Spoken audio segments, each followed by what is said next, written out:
Welcome to Nasdaq Trade Talks. I'm your host, Jill Malandrino, Global Markets Reporter at Nasdaq.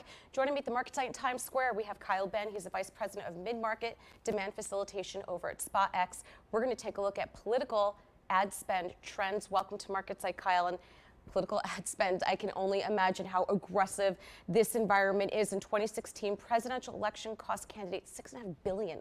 That's an incredible number there. Before we get into specifics, let's learn more about traditional versus digital ad spend. Yeah, first of all, thank you for having me. You're welcome. And I think it's important to kind of talk about where our vantage point is. At SpotX, we're a digital video monetization platform that helps publishers and media owners monetize their video inventory and also giving advertisers direct access to it. So we kind of sit at the crux between supply and demand and see what's going on there. As far as traditional versus digital video is going, we really see, across the industry, kind of a stagnation of TV viewership, traditional TV viewership. Doesn't mean it's going away by any means, but it's not growing with as much steam as it has for the past several decades. Mostly because people are changing their viewership habits. They're starting to stream more and more content across all devices, which is kind of changing up where certain demographics are best found. And the scale that's offered on traditional and digital is giving marketers and candidates and issues a wider range of inventory to purchase for their candidates and issues. Are you seeing digital ad spend go higher than traditional? Maybe not this go around, but definitely moving in that direction.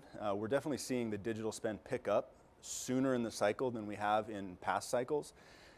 Part of that has to do with the amount of candidates that are in the race and trying to get their name out there and raise funds now versus maybe a little bit slower in years past. So we're definitely seeing digital ascend very quickly, but I would say in probably the next 2 to 4 years, you might see it eclipse the traditional spend. All right, let's talk some industry jargon. You're seeing a greater adoption of OTT and CTV. What are those and why? Very common question. So OTT is over the top. So it's connecting directly into your internet access to stream video content. So think of it jumping over the top of your set-top box, your cable or your satellite box. Think Netflix, Hulu, Sling TV, DirecTV, etc. OTT can be viewed on any device. So it doesn't have to be your TV. It can be your laptop, your phone, your tablet. It's the same content wherever you view it. So that's kind of the umbrella statement for what OTT is. And then connected TV, CTV, is that specific screen. It's the big screen in your home that's connected to your streaming devices directly to the internet. All right, and is one getting more adoption versus the other? OTT sounds like you'd see more growth there? I would say out of the gate, CTV was obviously the flashiest medium because it is the TV in your home, in your office, etc.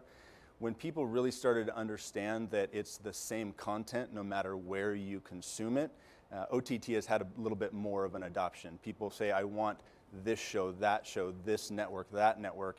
Well, do you care if they're streaming it at the gym or at home? No, I don't really care.